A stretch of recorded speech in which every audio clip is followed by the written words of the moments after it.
멤버십 가입 그리고 구독, 좋아요 감사합니다. 여러분, 우리가 보통 어떤 암호화폐 프로젝트의 힘이나 가치를 따질 때 뭘 가장 먼저 보시나요? 아마 대부분 코인 가격이 얼마인지, 시가총액 순위가 몇 위인지, 아니면 바이낸스 같은 유명한 거래소에 올라와 있는지 이런 걸 먼저 보실 거예요. 또 월스트리트에 어떤 큰손들이 투자했는지, 기술이 얼마나 대단한지 이런 것도 중요하게 생각하죠. 그런데요, 만약에요, 우리가 지금까지 자산의 가치를 재는 데 써왔던 그 기준 자체가 다음 시대에는 전혀 쓸모없는 낡은 도구라면 어떨까요? 오늘 분석은 바로 이 질문에서부터 시작합니다. 우리가 철석같이 믿어왔던 암호화폐 시장의 권력 지도를 완전히 새로 그리게 될 몇 가지 충격적인 공식 데이터들을 지금부터 하나씩 보여드리겠습니다. 자, 본격적으로 시작하기 전에 아주 간단하지만 정말 핵심적인 질문 하나 드려보겠습니다. 여기 전 세계 암호화폐 시장의 상징 같은 회사가 하나 있습니다. 바로 미국 나스닥에도 상장된 명실상부 미국 최대 거래소 코인베이스죠. 정말 많은 사람들이 이 코인베이스를 통해서 처음 코인을 사보고 또 가장 믿을 만한 곳으로 생각하고 있잖아요. 자, 그렇다면 이 거대 기업 코인베이스에서 한 달에 실제로 거래를 하는, 그러니까 진짜 찐 유저는 과연 몇 명쯤 될 거라고 생각하세요? 아마 대부분은 최소 수천만 명은 되겠지? 어쩌면 전 세계 가입자가 1억이 넘으니까 그 정도는 되지 않을까? 하고 생각하실 겁니다. 너무 당연한 생각이죠. 하지만 현실은 우리의 상상을 완전히 뛰어넘을 때가 많습니다. 정답은 놀랍게도 920만 명입니다. 네, 제가 잘못 말한 게 아니고요. 다시 한번 말씀드릴게요. 920만 명. 이 숫자는 어디서 추측하거나 예상한 그런 데이터가 아니고요. 코인베이스가 직접 주주와 투자자들한테 공개한 2024년 실적을 다루는 2025년 초 공식 보고서 10-K 보고서에 딱 명시된 연평균 월간 거래 사용자 MTU의 공식 수치입니다. 우리가 막연하게 생각했던 미국 최대 거래소라는 그 거대한 이미지와 실제 그 회사를 먹여 살리는 핵심 사용자의 규모 사이에 어마어마한 차이가 있는 거죠. 바로 이 숫자에서부터 오늘 이야기의 모든 것이 시작됩니다. 근데요, 제가 오늘 이 920만이라는 숫자를 강조하는 이유가 단순히 코인베이스 생각보다 사용자 적네? 이 얘기를 하려는 게 절대 아닙니다. 그 뒤에 훨씬 더 중요한 이야기가 숨어 있거든요. 이 숫자는 그냥 빙산의 일각일 뿐이고요. 우리에게 차세대 금융 시스템의 전쟁에서 진짜 가치와 힘이 어디서 나오는지를 알려주는 아주 결정적인 첫 번째 단서이기 때문입니다. 자, 이제부터 이 단서를 손에 쥐고 시장 전체판을 다시 한번 들여다보겠습니다. 오늘 분석은 이런 순서로 진행될 겁니다. 첫 번째, 코인베이스의 현실을 좀 더 깊숙이 파헤쳐 보고요. 두 번째로 월스트리트가 만든 켄튼 네트워크의 명확한 한계를 짚어볼 겁니다. 그리고 이 두 가지를 통해서 미래금융의 진짜 문제점이 뭔지, 진짜 병목 지점이 어딘지를 정의하고요. 이 문제를 무시무시한 규모로 풀어버린 파이코인의 8천만 KYC 데이터를 분석할 겁니다. 마지막으로 코아팀이 최근에 보낸 결정적인 신호는 뭔지, 이 모든 걸 합쳤을 때 우리가 어떤 새로운 현실을 마주하게 될지 이야기하면서 마무리하겠습니다.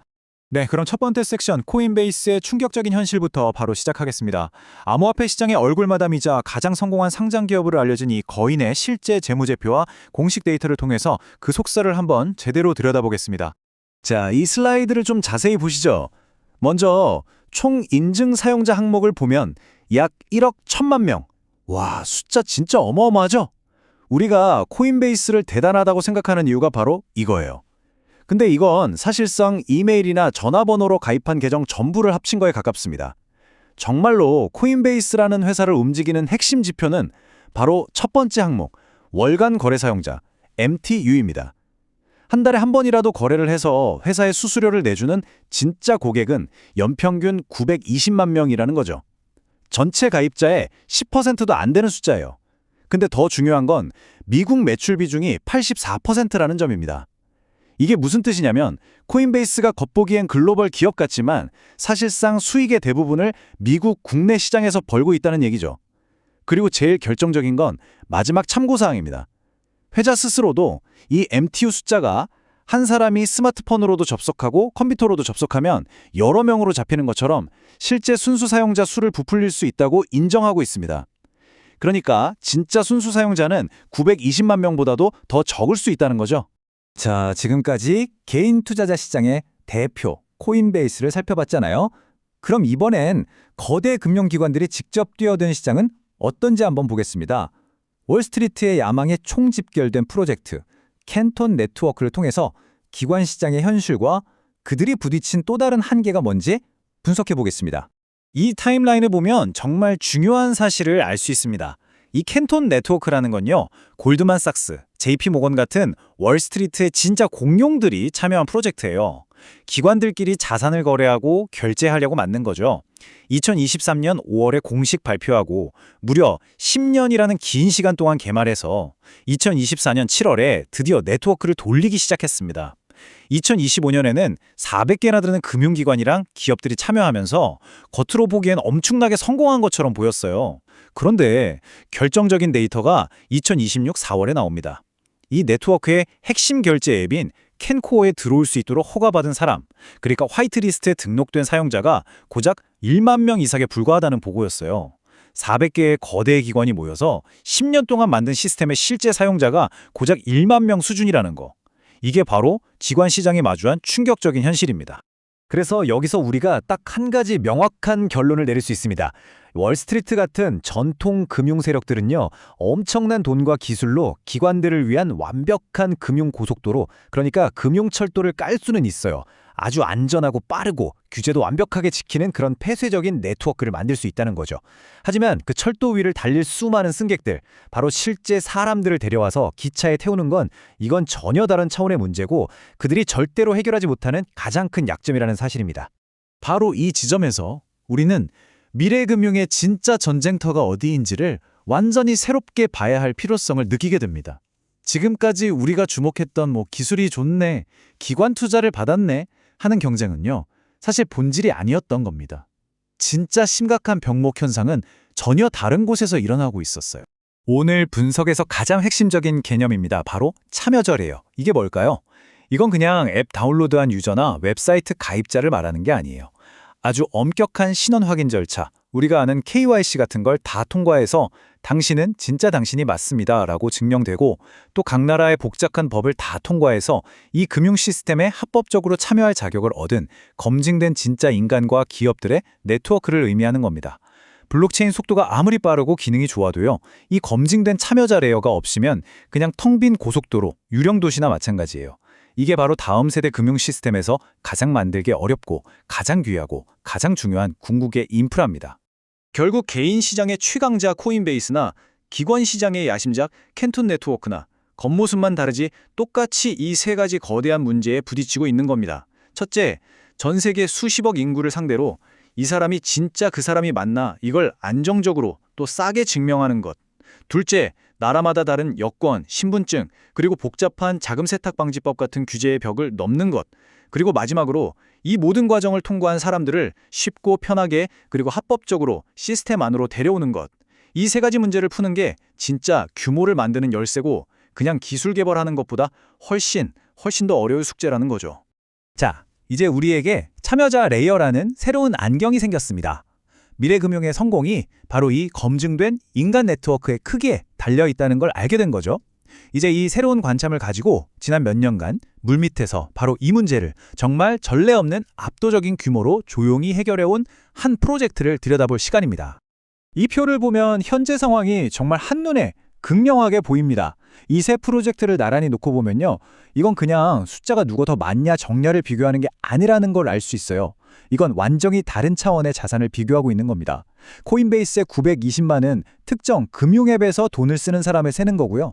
캔톤의 10,000명은 특정 기관용 철도에 타려고 기다리는 대기자 명단일 뿐이에요. 하지만 파이 네트워크의 1,800만, 1,800만이라는 이 숫자는 그 성격 자체가 다릅니다. 이건 특정 앱이나 서비스에 묶인 유저가 아니라 프로토콜 자체에 새겨진 신원이 검증된 참여자 레이어, 그 자체의 규모를 말하는 겁니다. 이 숫자들은 파이 네트워크가 만든 참여자 레이어가 얼마나 깊고 단단한지를 보여줍니다. 2020년 4월 3일을 기준으로 KYC, 그러니까 신원 인증을 충과한 검증된 인간의 숫자가 이미 1,800만 명을 넘어섰습니다. 이 중에서 1,650만 명이 넘는 사람들은 이미 자기 자산을 가지고 메인넷으로 이사까지 마친 상태예요. 근데 진짜 놀라운 건요, 네트워크 안에서 다른 사람의 신원을 검증해주는 인간 검증자의 숫자입니다. 무려 109만 명이 넘는 사람들이 이 검증 시스템에 직접 참여하고 있고요. 이분들이 지금까지 처리한 성공적인 검증 작업이 5억 건을 넘어섰습니다. 이건 그냥 가입자가 많다는 차원이 아니라 이미 실전 테스트를 완벽하게 끝낸 인간의 집단지성으로 돌아가는 거대한 글로벌 신원 검증 엔진이 완성되었다는 걸 의미합니다. 그런데 이야기는 여기서 끝나지 않습니다. 이 어마어마한 참여자 레이어를 가지고 파이 네트워크가 도대체 뭘 꿈꾸고 있는지, 그들의 진짜 야망이 뭔지 바로 최근이죠. 2026년 4월 3일에 파이 코어팀이 올린 공지에서 우리는 그 다음 단계를 엿볼 수 있는 아주 결정적인 신호를 찾을 수 있습니다. 이 공지를 잘 뜯어보면 두 가지 중요한 사실을 우리에게 말해줍니다. 첫째, 1차 KYC 검증자 보상이 분배되었다. 이건 100만 명이 넘는 인간 검증자들이 활동하고 보상을 받는 이 경제 시스템이 그냥 이론이 아니라 이미 성공적으로 한 바퀴를 돌린 현실이라는 걸 증명하는 거고요. 둘째, 여기서 멈추는 게 아니라 앞으로 다가올 인간 참여형 및 서비스형 KYC를 지원하기 위해 검증자가 더 필요하다고 말합니다. 이건 과거의 해를 마무리하는 게 아니라 오히려 앞으로 닥쳐올 더 큰 수요에 대비해서 검증 인력을 대규모로 더 뽑으라는 전략적인 동원령이나 마찬가지요. 즉 그들은 자신들이 만든 이 거대한 신원 검증 인프라를 파이 네트워크 안에서만 쓰는 게 아니라 다른 회사나 프로젝트들도 쓸 수 있는 서비스, 바로 KAS, KYC 애저 서비스로 만들겠다는 야심을 명확하게 드러낸 거죠. 자, 이제 모든 조각들을 하나로 맞춰보겠습니다. 코인베이스의 현실, 캔톤의 한계, 그리고 파이 네트워크가 만든 압도적인 참여자 레이어. 이 데이터들이 우리에게 말해주는 건 과연 무엇이고, 왜 이것이 암호화폐 시장 전체를 보는 우리의 관점을 완전히 바꿔야만 하는 마지막 증거가 되는지 이야기해보겠습니다. 이게 오늘 분석의 최종 결론입니다. 지금 차세대 금융 시스템이라는 거대한 운영체제, OS가 만들어지고 있는데요.